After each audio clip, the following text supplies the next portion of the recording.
Vous écoutez Chronique criminelle par Jacques Pradel. Dans cet épisode, l'affaire Christophe Le Scrill. C'était un jeune jockey prometteur à qui tout souriait. Sur les champs de course, des victoires éclatantes, et à la maison, une femme magnifique et une fillette adorable. Et pourtant, Christophe Le Scrill est retrouvé étranglé un soir de janvier 1994 au fond d'un bois près de Chantilly. À l'époque, l'affaire fait la une de tous les journaux. Qui a tué la jeune star du tiercé ? Des rivaux, jaloux de ses succès ? Ou peut-être des truands sur fond de paris truqués ? C'est en tout cas ce que pensent les enquêteurs. Mais cherche-t-il dans la bonne direction ? Pas si sûr.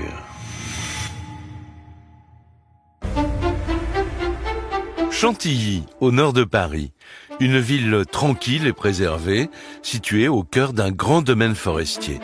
Célèbre pour son château, son hippodrome et ses haras, le milieu hippique en a fait sa ville phare.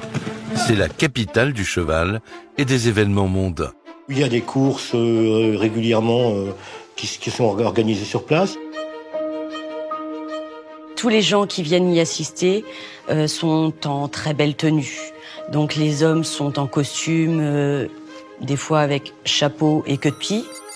Céline Cortier, amie de Christophe Le Scrill. Et les femmes, elles, c'est le concours de l'élégance. Les jockeys sont là-bas un petit peu ce que serait à Cannes les artistes de cinéma. Georges Charrière, journaliste au Courrier Picard. Des gens connus, appréciés, et puis il y a toute une vie autour des courses. Il y a les courses en elles-mêmes, il y a l'à côté course, il y a ce milieu, les cocktails, les expositions, les événements mondains. Donc c'est un milieu qui vit, un petit peu tout le monde se connaît. On vit un petit peu en autarcie finalement. Au début des années 90, dans le monde très disputé des jockeys, un jeune homme sort du lot. Il s'appelle Christophe Le Scrill.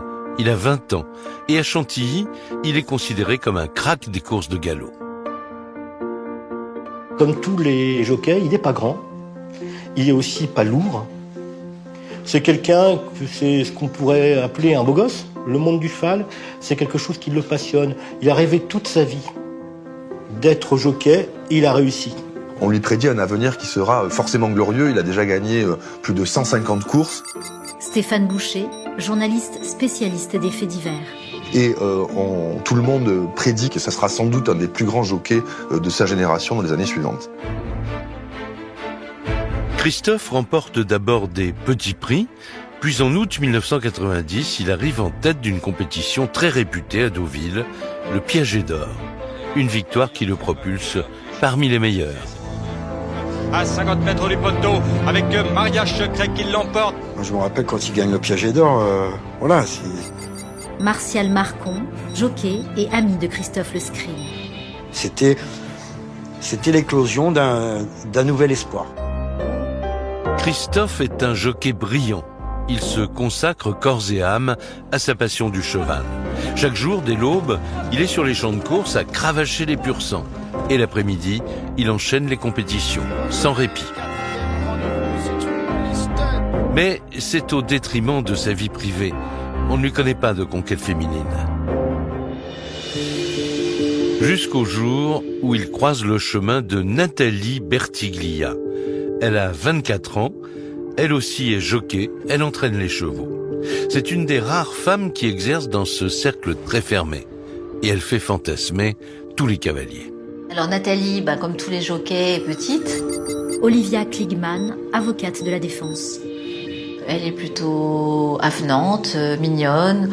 Je crois qu'elle plaît beaucoup d'ailleurs, dans le milieu des courses. Jolie brune fille qu'on remarque en tout cas parce qu'elle est blonde, elle est plutôt en général apprêtée, maquillée. Et donc dans ce milieu qui est quand même très masculin des jockeys, des jeunes jockeys, c'est quelqu'un qu'on remarque. Christophe tombe aussitôt sous le charme. Ils sont jeunes et ils ont la même passion pour le cheval. De l'hippodrome à la ville, ils ne se quittent plus et entre eux, tout va très vite. 3 mois après leur rencontre, ils se marient et réalisent un premier rêve. Ils achètent une maison dans le quartier chic de Lamorlaye, près des champs de course. Ils s'entendent à merveille et tout leur réussit. Dans ce couple assez glamour, en fait, chacun a un peu trouvé sa place parce que lui se consacre à 100% à sa carrière, tandis que Nathalie, elle, qui est plutôt le contraire, en fait, qui aime beaucoup sortir, s'afficher, qui aime les réceptions, les soirées, elle s'occupe finalement des relations publiques du couple. Tout se passe très bien, ils sont très en vue. Ce qui manque à leur bonheur, c'est un enfant. Et Nathalie va donner un enfant à Christophe. Une petite fille qu'il prénomme Mayerling. En apparence, un couple comblé, mais du côté de Nathalie, le malaise s'installe. À la différence de Christophe, elle accepte mal son rôle de parent. Lui est aux anges d'être papa. Ça devient un papa poule, c'est-à-dire que après il n'a plus que son travail en tête et rentrer retrouver sa fille et passer du temps avec sa fille. Et Nathalie à côté de ça perd sa place de première femme dans le cœur de Christophe. Elle va pas supporter de rester chez elle alors qu'elle est sur une lancée de sorties, de paillettes, de vie superficielle. Nathalie ne supporte pas de rester seule pour s'occuper de son bébé. Le soir, la vie mondaine de Chantilly, qu'elle apprécie tant, lui manque. Alors les conflits avec son mari deviennent fréquents. Le 5 janvier 1994, une nouvelle dispute éclate et le ton monte plus que d'habitude. Vers 23h, le jockey contacte les gendarmes de Chantilly. Christophe leur explique qu'il y a un problème avec son épouse qui est menaçante et il leur demande très clairement de venir. Elle l'importune et... Gérard Durand, officier de gendarmerie. Et bon nombre de patrouilles sont engagées parce que cette même soirée, les patrouilles se trouvaient sur une vol à marmée suivie de séquestration. La priorité, c'est pas de régler un différend familial où a priori il n'y a pas de violence exercée. Donc le gendarme explique gentiment qu'ils ne peuvent pas venir pour l'instant. Les gendarmes ne sont pas disponibles. Alors Christophe appelle deux amies proches, Céline et Corinne. Elles dînent ensemble ce soir-là, à quelques kilomètres de chez lui. Il a besoin de leur aide pour calmer le jeu. Christophe nous a appelés en nous disant écoutez, j'en ai marre, agacé par la situation, en disant on a discuté, de toute façon ça mène à rien.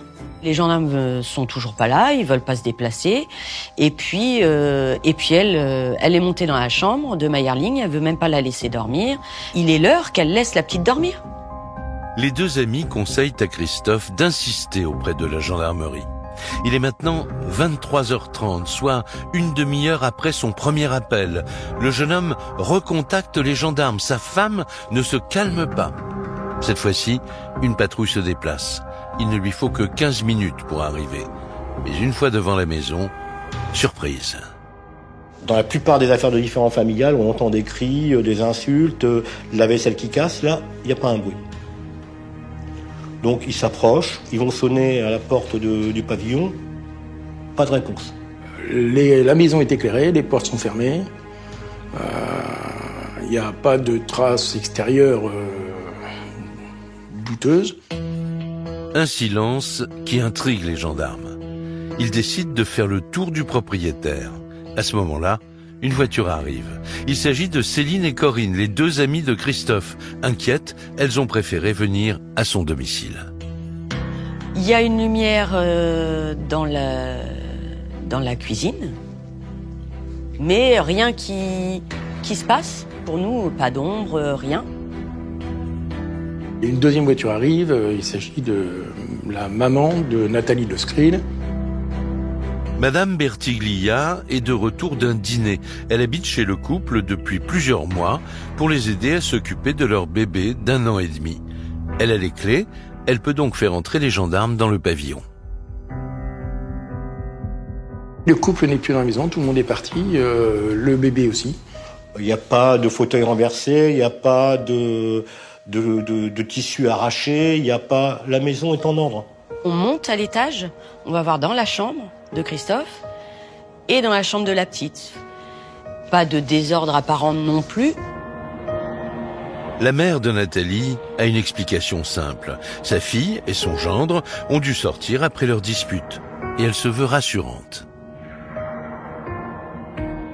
La maman de Nathalie Lesgrill va leur expliquer que, écoutez, ça leur arrive parfois d'avoir des mots un peu durs, et puis quand c'est comme ça, ils vont faire un tour, et puis après ils se réconcilient. Georges Charrière, journaliste au Courrier Picard. Donc il n'y a aucune raison pour que les gendarmes s'inquiètent plus que ça. Donc effectivement, ils ont pu partir tous les deux pour discuter. Et que, preuve que le couple est ensemble, la petite, leur enfant, est avec eux aussi.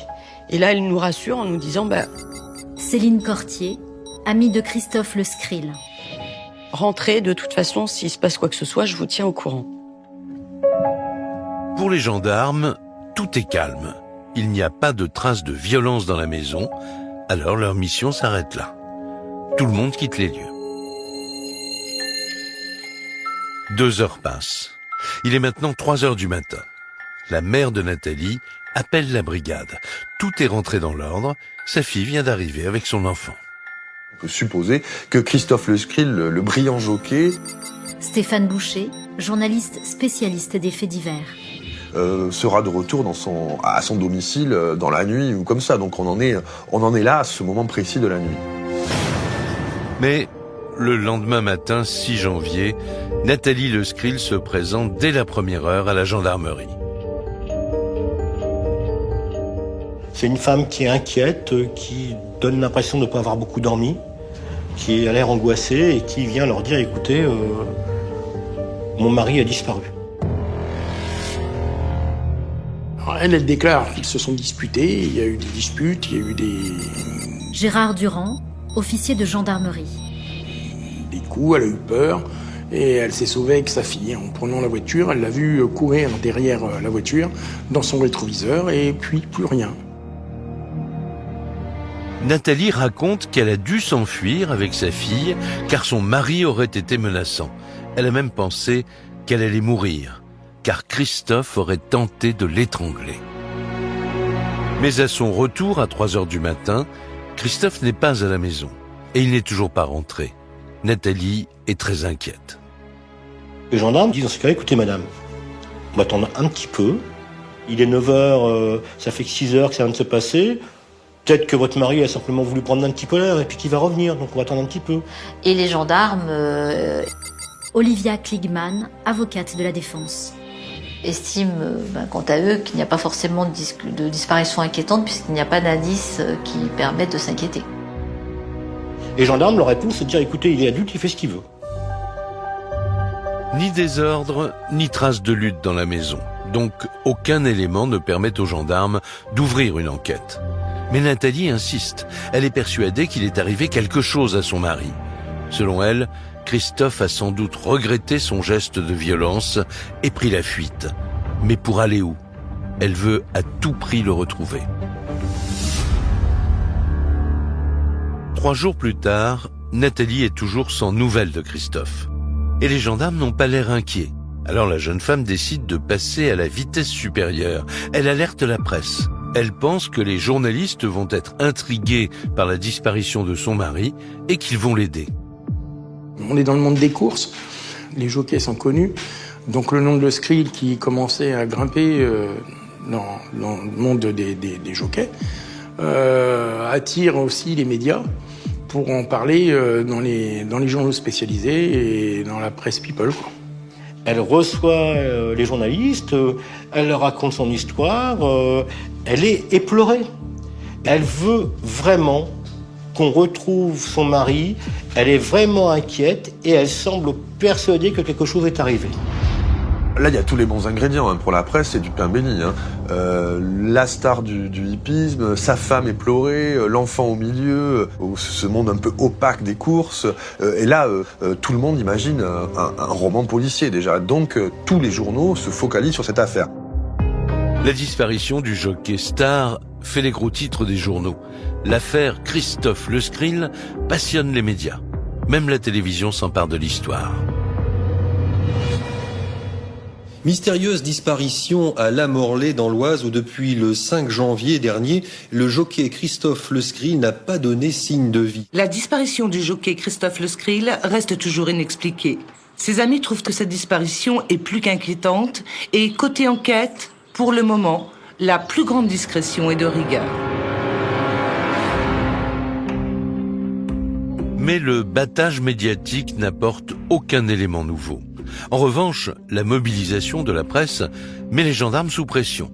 Pour comprendre ce qui a pu le pousser à disparaître, ils se penchent sur la personnalité de ce jockey.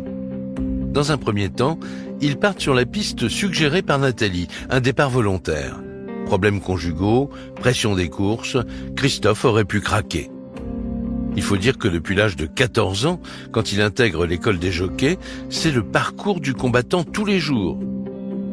Encore adolescent, Christophe quitte ses parents pour un pensionnat à Maisons-Laffitte, une formation très dure entre l'entretien des chevaux et le nettoyage des écuries. Christophe, je le rencontre quand je rentre à l'école. Martial Marcon, jockey et ami de Christophe Le Screen. On part tous en bus à l'école technique pour retrouver notre maître d'apprentissage. C'est l'armée. C'est l'armée. L'hiver, moins 15, moins 20, on monte sans gants.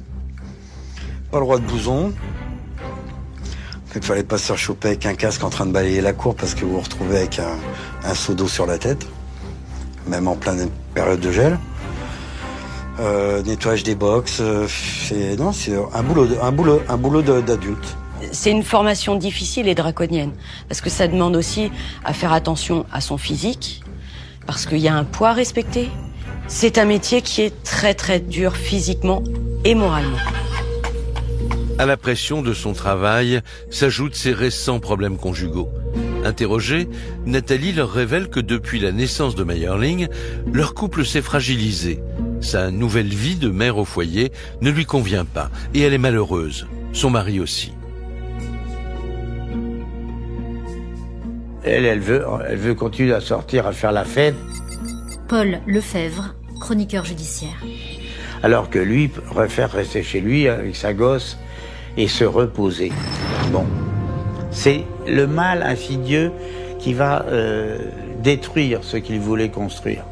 Entre la carte postale ou le conte de fées du couple, il y avait quand même une réalité à la fois professionnelle et familiale qui pourrait expliquer une disparition volontaire de Christophe Le Screen.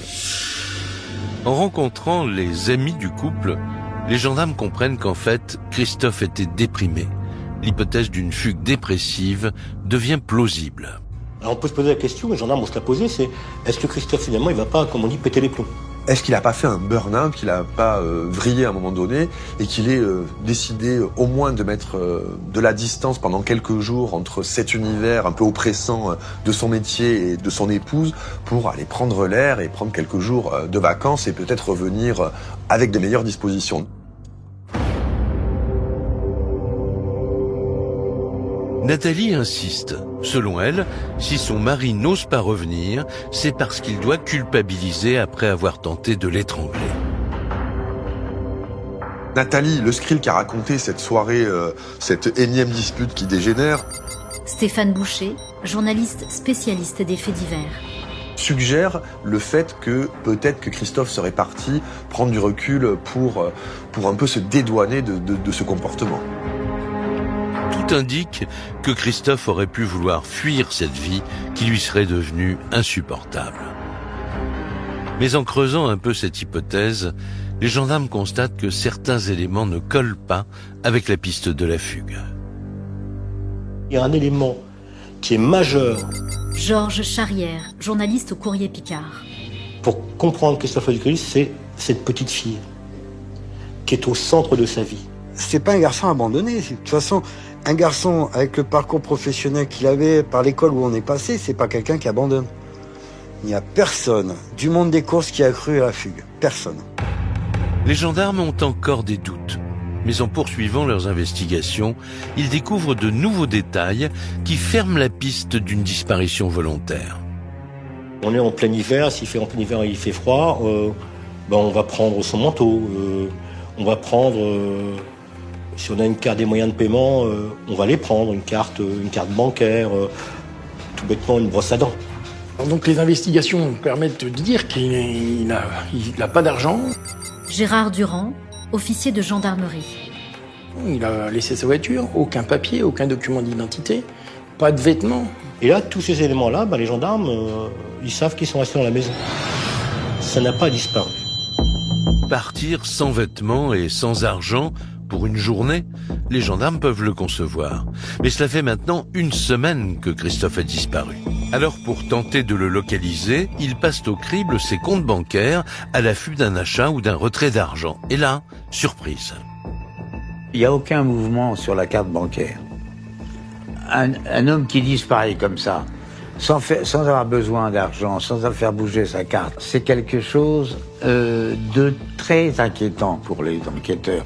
Et là, s'allume cette petite lumière qui fait que on commence à se poser des questions. C'est-à-dire que, au bout d'un moment, on s'est dit, mais où est ce garçon ? Cela fait 7 jours que Christophe a disparu. Pour les enquêteurs, l'affaire prend maintenant une dimension inquiétante. S'il n'a pas fugué, il faut envisager d'autres pistes. Mais lesquelles ?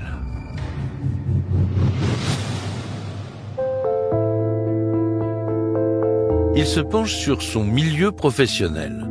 Et là, l'enquête se complique, car les courses, c'est un monde à part où règne parfois une certaine omerta. Le monde des courses, et en particulier des jockeys, est un monde un peu particulier. Paul Lefebvre, chroniqueur judiciaire. Chacun a ses propres affaires et il n'en parle pas aux autres, etc., etc. Il y a une sorte de loi du silence. C'est un milieu qui est très fermé, malgré la population très importante dans le milieu des courses du secteur de Chantilly, qui est très fermé. Et dans cet univers impitoyable, il existe des enjeux financiers importants, parfois à l'origine de tricheries. C'est le royaume des paris, avec des gains qui font tourner la tête. Et des courses arrangées, ça s'est déjà vu. Et si Christophe avait été victime de bookmakers peu scrupuleux ? Le truc classique dans les courses, c'est les courses truquées. On peut payer le favori pour qu'il aille moins vite et qu'il fasse gagner ce qu'on appelle un tocard, qui va être à une cote très très élevée. Et donc, ce qui permet de gagner beaucoup d'argent, parce que si on met beaucoup d'argent sur un tocard, la bascule est quand même énorme. Et on a déjà eu d'exemples de jockeys qui ont été pris la main dans le sac pour avoir triché ou pour avoir retenu ses chevaux. Est-ce que Christophe Le Sgril, moyennant finance, aurait accepté de ralentir un cheval pour qu'un autre gagne? On va regarder là-dessus. Pour les enquêteurs, un scénario se dessine. Christophe aurait pu être mêlé de gré ou de force à une affaire de course truquée. A-t-il été victime d'une entourloupe quelconque? Ou est-il à l'origine d'une entourloupe quelconque?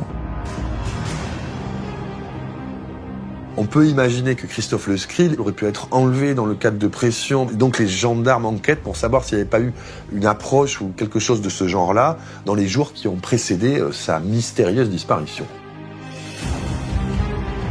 Ils auditionnent tour à tour les collègues jockeys de Christophe, mais aucun d'entre eux n'a entendu parler de la moindre tricherie à propos de leurs camarades.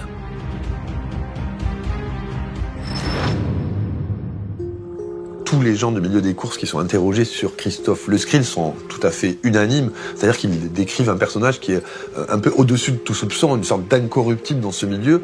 Et donc on ne peut pas imaginer que Christophe ait succombé à la tentation et pu accepter des pots de vin pour truquer une course. Donc aucun élément laisse à penser qu'il aurait pu participer à des malversations.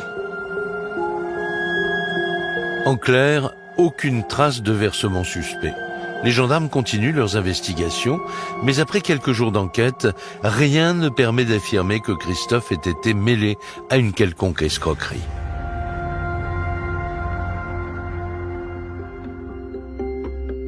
Deux semaines ont passé depuis la nuit du 5 janvier et l'affaire est toujours au point mort. Aucune nouvelle de Christophe Le Sgril. Pour Nathalie, pas question d'en rester là. Elle est prête à tout pour retrouver son mari. Et elle veut frapper un grand coup pour sensibiliser la France entière à son histoire. Alors, elle s'adresse à l'un des animateurs les plus célèbres de l'époque, un certain Jacques Pradel. L'émission est déjà la référence des programmes de faits divers. Bonsoir à tous et merci d'être là pour ce nouveau rendez-vous sur TF1, rendez-vous qui se déroule, comme on vient de vous le dire, en direct total. Elle va contacter l'équipe de Perdu de vue. Perdu de vue, c'est l'émission un petit peu emblématique de Jacques Pradel à l'époque sur TF1. Au niveau des audiences, c'est quand même quelque chose de faramineux à l'époque, donc c'est ce qui aura le plus d'impact. Et cette émission est très regardée. Elle a un taux de réussite assez important, parce que l'idée, c'est justement de retrouver des gens qui ont disparu ou d'apporter une solution à une disparition. C'est pour Nathalie le dernier espoir de retrouver l'homme qu'elle aime. L'équipe de journalistes commence une enquête minutieuse pour préparer l'émission, mais au bout de quelques semaines, ils abandonnent l'affaire. Les gendarmes, à ce moment-là, sans rentrer dans le détail de leur enquête, déconseillent fortement aux équipes de Pradel de traiter le sujet dans leur émission. Stéphane Boucher, journaliste spécialiste des faits divers. Et donc, ayant un peu tâté le terrain, les journalistes de TF1 renoncent à faire un sujet à ce moment-là. Cette nouvelle assomme Nathalie. Elle veut à tout prix savoir où est son mari. C'est pour cela qu'elle a mobilisé la presse. Avec le refus de Perdu de vue, une occasion rêvée de retrouver Christophe tombe à l'eau. Surtout qu'à sa connaissance, l'enquête ne progresse pas. Mais ce qu'elle ignore, c'est que les enquêteurs ont continué leurs investigations. 15 jours après la disparition, ils recueillent un témoignage clé, celui d'une jeune femme qui voulait rester discrète. Ces déclarations vont donner un nouvel éclairage à l'affaire. Les gendarmes vont découvrir que depuis 6 mois, Christophe Le Scril entretenait une nouvelle liaison avec une jeune femme dont il paraissait tout à fait éprise. Cette jeune femme s'appelle Corinne. Elle vient livrer un témoignage capital. Elle raconte qu'en fait, Christophe et Nathalie seraient séparés depuis 8 mois. Et ce n'est pas tout. Corinne révèle aux gendarmes qu'elle a une liaison avec le jockey. Nathalie Le Scril avait quitté le domicile conjugal depuis plusieurs mois et donc la situation du couple était peut-être encore plus compromise que voulait bien l'avouer Nathalie Le Scril. Ça nous fait penser qu'il y a quelque chose qui colle pas quand même. Gérard Durand, officier de gendarmerie. Ça nous surprend énormément. Donc les gendarmes vont découvrir que Nathalie Le Scril leur a menti. Nathalie leur cache-t-elle d'autres secrets ? Pour le savoir, ils enquêtent sur sa personnalité et ils découvrent une femme en proie à une grande instabilité. Là, Nathalie, qui aime Christophe incontestablement, va faire une forme de dépression. Olivia Kligman, avocate de la défense. Et c'est dans cet instant-là, à ce moment-là, qu'elle va commencer à perdre Christophe. Qui lui va rester à la maison pour garder Maya, qui va faire le papa poule à la maison, alors qu'il a quand même sa carrière à faire. Elle aussi, elle aime sa fille, mais le problème c'est que la présence de cet enfant... Georges Charrière, journaliste au Courrier Picard. Fait que Nathalie, maintenant les soirées mondaines, les cocktails, les boîtes de nuit, UP de Chantilly, c'est fini. Et elle supporte difficilement. La fille fragile qu'elle est va ressurgir et elle va faire 2 tentatives de suicide, se retrouver à l'hôpital et elle va se retrouver vraiment très très seule. C'est à ce moment-là, 1 an avant la disparition de Christophe, que le couple explose. Nathalie quitte le foyer familial. Elle abandonne son mari et la petite Mayerling âgée de 8 mois. À la suite de cette rupture, Christophe rencontre Corinne et il semble désormais très épanoui avec elle. Les gendarmes se demandent alors si Nathalie ne serait pas devenue jalouse de cette nouvelle relation. Malgré son statut de femme abandonnée, de femme éplorée, les enquêteurs là se disent est-ce que c'est pas le cœur de l'histoire, Nathalie ? Ils lancent une enquête de voisinage sur Nathalie et entendent ses proches dans le monde des courses. Et ils s'aperçoivent que la jeune femme fait beaucoup parler d'elle dans ce petit milieu. Dans cet univers des courses, Nathalie a une réputation, une drôle de réputation. Ils vont apprendre que depuis un temps certain, Nathalie Lesgrill a des relations multiples et variées dans le monde des courses avec des collègues, notamment de Christophe Lesgrill. Les enquêteurs vont de surprise en surprise. Nathalie était infidèle, et cela bien avant la rupture. Elle trompe Christophe avec ses collègues et ne s'en cache pas. Nathalie, elle est un peu volage en fait. Martial Marcon, jockey et ami de Christophe Lesgrill. Elle aime bien être le centre des conversations, le centre du monde en fait. Elle est connue quand même pour avoir eu des aventures avec beaucoup de personnes dans le milieu des courses. Céline Cortier, amie de Christophe Lesgrill. Donc on sait que c'est une femme facile. Et elle se perd dans cette vie-là. Évidemment, elle se fait courtiser, elle se fait inviter, et les boîtes de nuit, et les soirées. Visiblement, dans ce qui se raconte parmi ces jeunes jockeys, c'est qu'il y en a très peu qui sont pas passés dans son lit, en fait, et qui n'ont pas succombé au charme de la flamboyante Nathalie. Les gendarmes découvrent un nouveau visage de Nathalie. Elle collectionne les amants. Et en poursuivant leurs investigations, ils vont mettre au jour une face bien plus sombre de sa personnalité.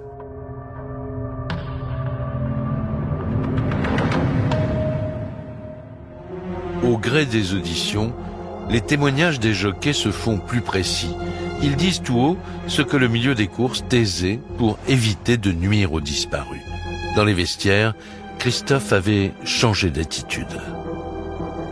C'est un monde où il n'y a pas de pudeur entre sportifs.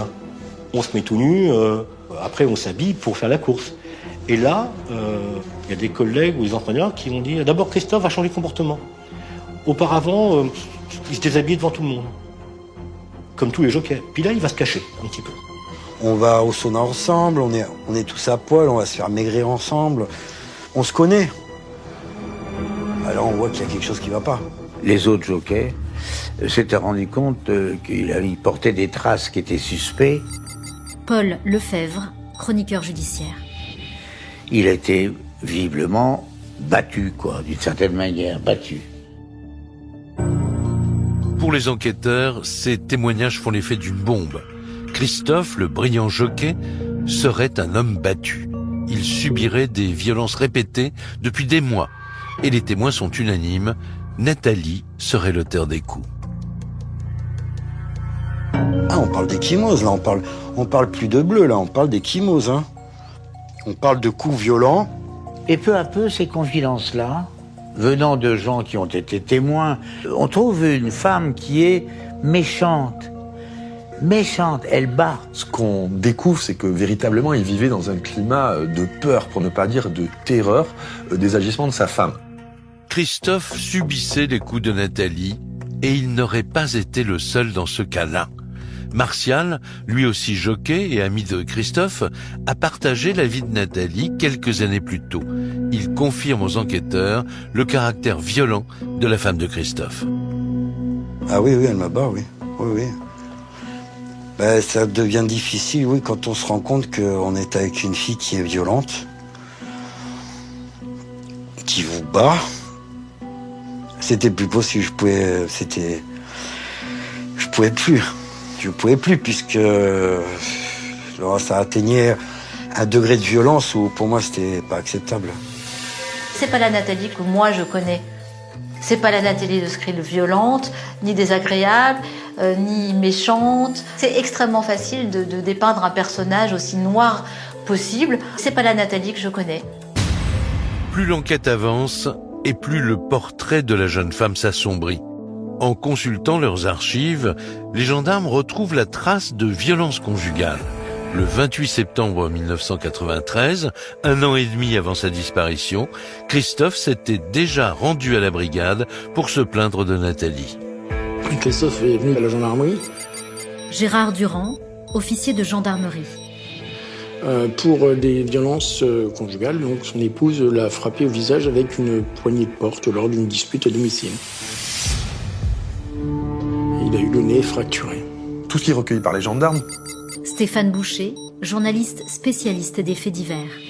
tous les témoignages corroborent ça, c'est-à-dire que Nathalie était un personnage qui avait vraiment du mal à se contrôler et qui avait des accès de violence et qui pouvait, n'ayons pas peur des mots, être véritablement dangereuse. Ces témoignages bousculent les certitudes des gendarmes. Et si Nathalie n'était pas, comme elle le prétend, une victime que son mari a failli étrangler, mais bel et bien l'agresseur. Car 3 semaines auparavant, les enquêteurs avaient reçu une femme éplorée. Et aujourd'hui, ils font face à une épouse infidèle qui battrait son mari. Ce double visage place Nathalie dans le collimateur des gendarmes.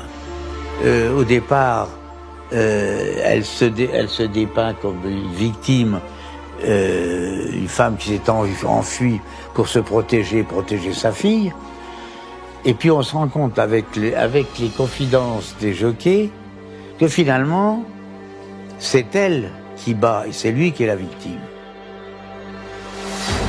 C'est elle peut-être qui va devenir l'objet du soupçon.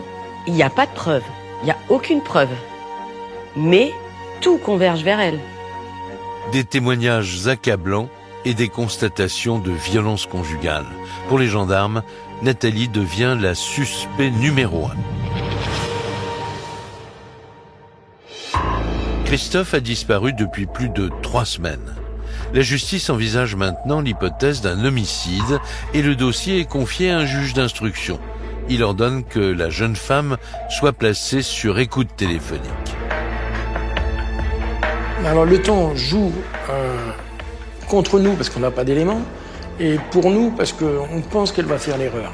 On pense à l'erreur, on pense qu'à un moment ou à un autre, elle va se piéger elle-même. Les gendarmes sont persuadés que Nathalie est impliquée dans la disparition de son mari. Mais ils n'ont aucune preuve contre elle. Alors ils attendent beaucoup des écoutes. Mais au bout d'une semaine, elle n'apporte rien de nouveau. Il n'y a rien qui permette de mettre Nathalie Lesgrill en cause. Georges Charrière, journaliste au Courrier Picard. Par rapport à ce qui serait arrivé à son époux, on n'entend pas dire « Ah bah dis donc, j'ai buté ce sale con », on n'entend pas ça. Donc les gendarmes les écoutent, ça donne rien. On les laisse en place, au cas où, mais ça donne rien. Mais le 7 février 1994, soit 1 mois après la disparition de Christophe, un nouveau témoin inattendu pousse la porte de la gendarmerie. Il a des révélations à faire. Il s'appelle Didier et il a fait connaissance de Nathalie au centre équestre où elle travaille. Et ce qu'il raconte sidère les enquêteurs. Le matin du 6 janvier, jour où elle signale la disparition de son mari, Nathalie lui a demandé de la conduire en forêt. Elle veut aller faire un footing, dit-elle, mais sa voiture est en panne. Il dit, écoutez, le lendemain du jour où Nathalie a indiqué que son mari avait disparu, elle m'a appelé. Elle m'a dit, j'ai envie d'aller courir, j'ai pas de moyen de locomotion, est-ce que tu peux m'emmener courir dans un bois que je connais. Elle vous a expliqué pourquoi elle voulait aller à tel endroit particulier? Non, elle m'a juste dit qu'elle voulait aller là. À la demande de la jeune femme, il s'engouffre dans le bois Saint-Michel, à 15 km du domicile du couple. Le témoin raconte que Nathalie semble très perturbée. Et elle sort de la voiture un peu dans un état second, elle se met à courir et elle disparaît dans les sous-bois en fait. J'ai attendu, je la vois revenir courant dans les flaques et ainsi de suite. Et elle est énervée, elle dit on me poursuit, il y a des gens, vite, on se sauve. Bon, il regarde évidemment et il voit personne qui arrive derrière Nathalie, donc il trouve ça un petit peu surprenant, mais finalement il s'exécute et il quitte les lieux. Puis il la ramène à son domicile et n'aura plus de nouvelles d'elle. Sauf dans la presse, bien sûr, où Nathalie se répand, ce qui le pousse à venir raconter aux gendarmes son étrange comportement ce matin-là. Donc les gendarmes ont tiré cette ficelle et vont évidemment se rendre à cet endroit. Est-ce qu'il n'y aurait pas quelque chose de caché ou un indice ou un élément qui pourrait avoir été dissimulé par Nathalie Lesgrill ou quelqu'un d'autre à cet endroit précis? Et ça, les gendarmes, ils trouvent là l'élément qui leur manquait. Ce qui va faire basculer l'enquête. C'est un véritable tournant. Les gendarmes ont enfin une première piste concrète. Elle pourrait les mener à Christophe. Une patrouille se rend sur place pour fouiller les lieux. Les gendarmes, ils ont les chiens, ils sont habitués à faire ce genre de ratissage. Et puis, on avance en ligne, dans les bois et dans les chemins. Et là, on cherche. Et là, on cherche. C'est pas ce qu'on cherche, mais on cherche. Puis à un moment donné, il y a un tas de bois. Le chien, il s'arrête, il marque. Un peu à l'écart du sentier, les gendarmes dégagent quelques branchages et des feuilles mortes. Et là, ils découvrent avec stupeur le corps d'un homme. Immédiatement, ils pensent à Christophe Le Scrill. C'est pas quelqu'un qui s'est perdu et qui est décédé sur le bord du chemin, il est sous des feuillages. Donc il a un jogging mauve d'une personne de taille petite, 1m60. Il n'y a pas de doute possible. En fait, les gendarmes reconnaissent très très vite et identifient sans l'ombre d'un doute le cadavre de Christophe Le Scrill. Christophe Le Scrill, retrouvé mort 1 mois jour pour jour après sa disparition et à seulement 15 km de son domicile. L'enquête bascule.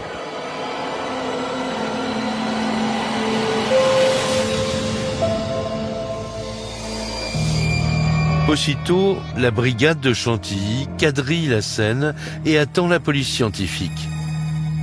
Un médecin légiste se rend aussi sur place pour identifier les causes de la mort. On a maintenant un corps qui va parler. On aperçoit un lien à la gorge. Gérard Durand, officier de gendarmerie. Un lien de couleur verte qui enserre la gorge, le cou. Un lien serré, très serré, parce que ça fait un sillon. Ce sillon dénote qu'il a été étranglé, quoi. Et à partir du moment où il y a étranglement, il y a meurtre. Première constatation, Christophe a donc été assassiné. Élément supplémentaire, le corps se trouve précisément là où Nathalie est venue faire son jogging. Elle va devoir s'expliquer. Elle est interpellée le 8 février 1994.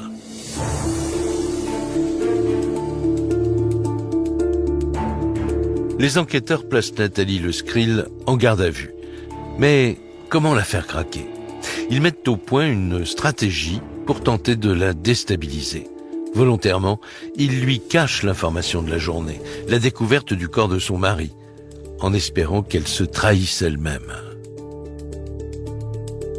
En fait, ce qu'ils veulent, c'est la faire craquer. Mais Nathalie, c'est quelqu'un d'assez solide et elle n'est pas du genre à craquer. Donc les premiers interrogatoires, elle se démonte pas, elle est droite dans ses bottes et elle tient tête de manière assez solide aux enquêteurs. Elle est très forte. Hein. Paul Weisbusch, avocat général. On n'arrive pas à la coincer. Elle ne se compromet jamais. Hein. Devant les gendarmes, Nathalie n'en démord pas. Elle soutient avoir quitté la maison avec sa fille après les violences de son mari. Et depuis cette nuit-là, elle est sans nouvelles de lui. Jusqu'à 4 heures du matin, elle ne change pas de version. Alors les gendarmes vont la pousser dans ses retranchements. Lorsqu'ils revoient Nathalie, à ce moment-là, ils lui disent « Bon, ce que vous nous avez raconté hier, vous êtes sûr que c'est vrai, que c'est la bonne version ?» Paul Lefebvre, chroniqueur judiciaire. Parce que nous, on en a une autre. Ah oui? Eh ben oui, on a trouvé un corps, le corps de votre mari. Et où? Eh ben, à l'endroit où vous vous êtes arrêté avec le monsieur qui vous a prêté sa voiture. Et là, elle change radicalement d'attitude devant les enquêteurs. Elle est forcée d'avouer, elle va s'écrouler là. Elle passe aux aveux complets. Stéphane Boucher, journaliste spécialiste des faits divers. C'est-à-dire qu'elle reconnaît avoir elle-même donné la mort à son mari Christophe Le Scrill. Selon elle, voici ce qui se serait passé la nuit du drame. Elle affirme que c'est une dispute qui aurait mal tourné, car ce soir-là, elle déclare être venue rejoindre Christophe pour tenter de le reconquérir.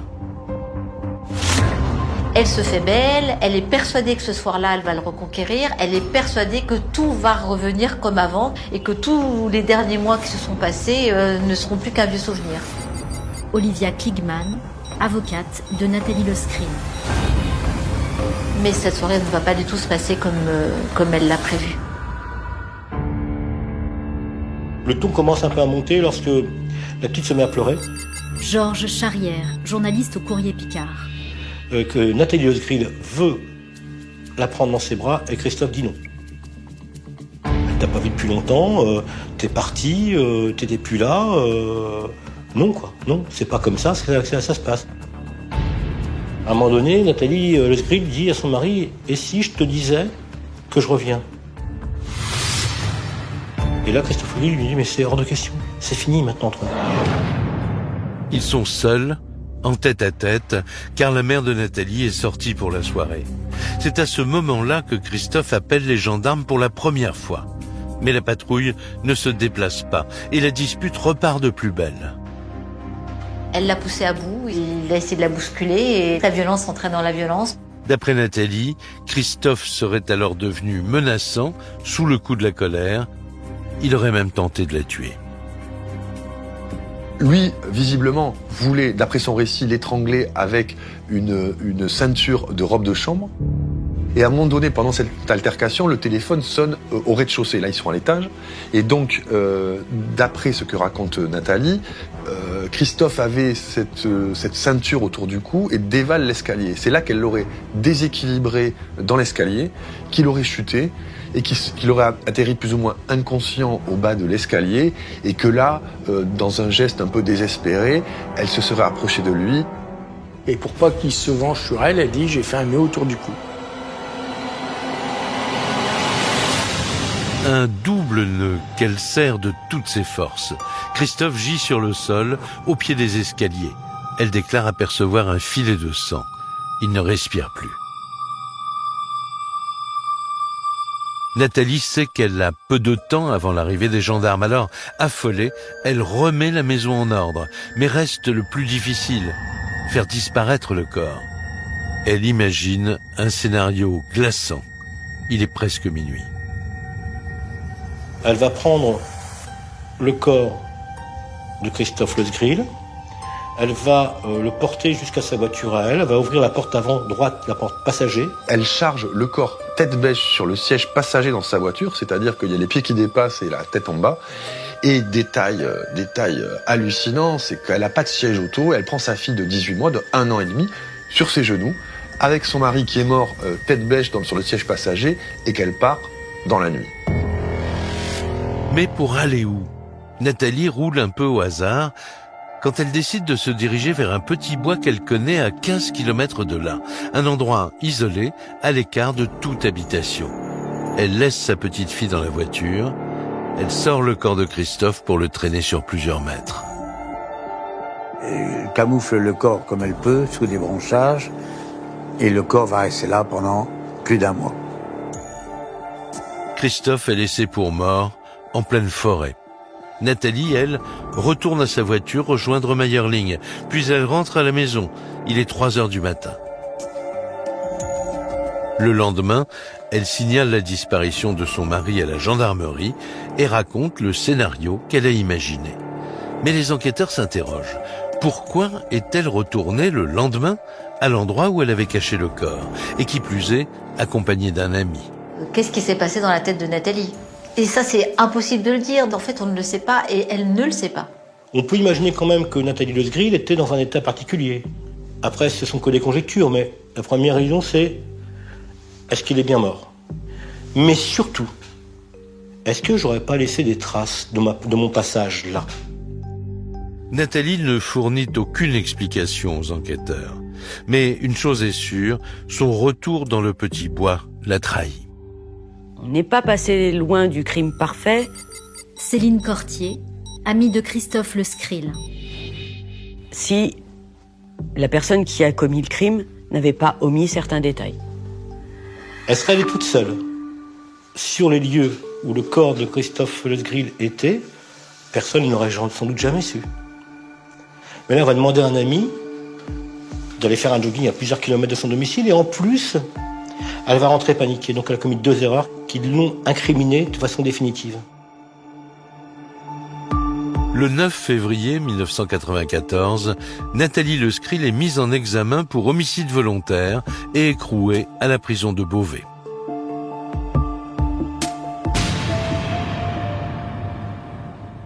Pour Céline, l'une des meilleures amies de Christophe, l'arrestation de Nathalie et surtout la mort de son amie la bouleverse. C'est l'effondrement, là. Parce que effectivement, là, on n'est plus dans les suppositions. On est dans le réel, dans le concret. Et c'est là qu'on réalise qu'on ne le verra plus. Donc, et que, à ce moment-là, Mayerling vient de perdre définitivement son papa. La pauvre, qu'est-ce qui va advenir d'elle ?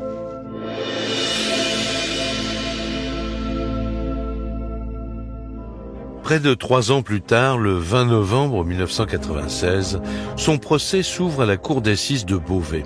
Il s'annonce passionné, car pour l'accusation, Nathalie est une criminelle machiavélique, alors que pour la défense, c'est une amoureuse et conduite meurtrière par passion. Elle peut aller jusqu'à l'acquittement, hein. Si c'est vraiment un crime passionnel et que vous avez été provoqué, ou obtenir de très larges circonstances atténuantes. Paul Weisbusch, avocat général.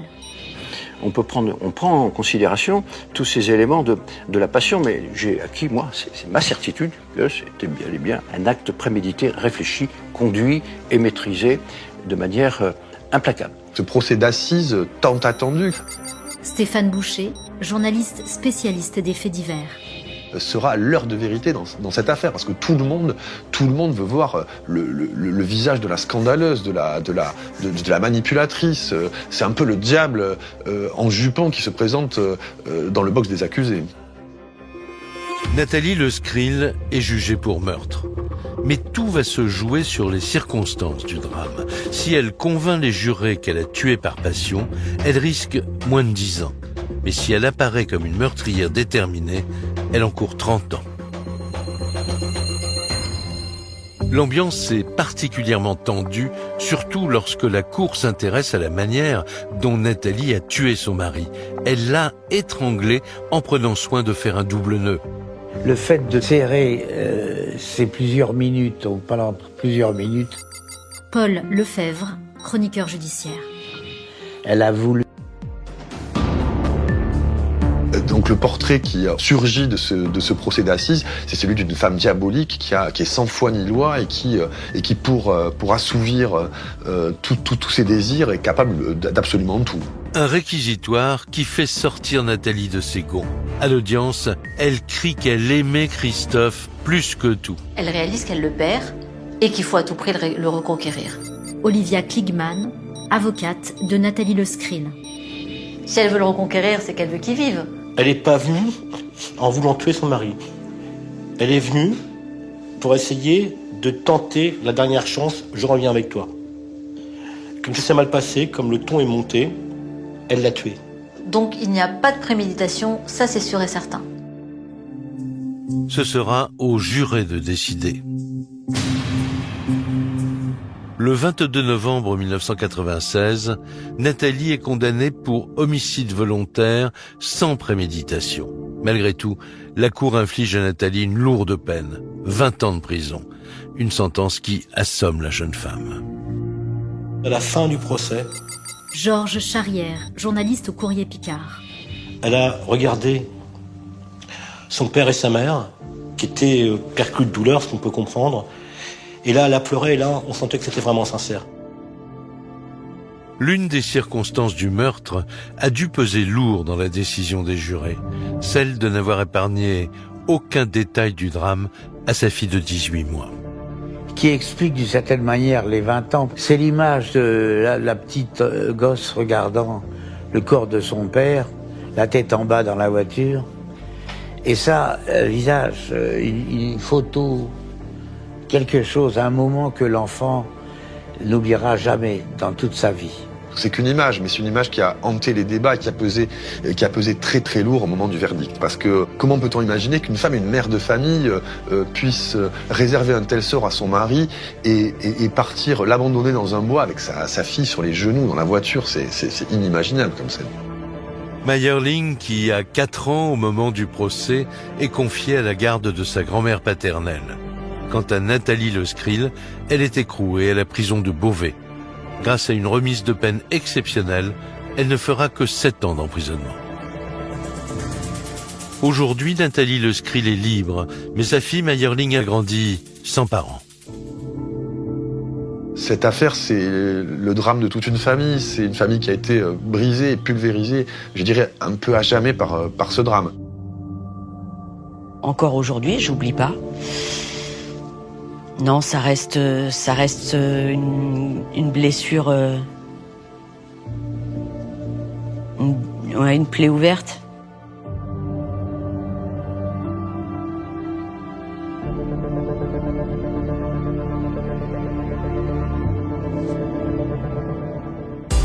Vous venez d'écouter un podcast du groupe TF1.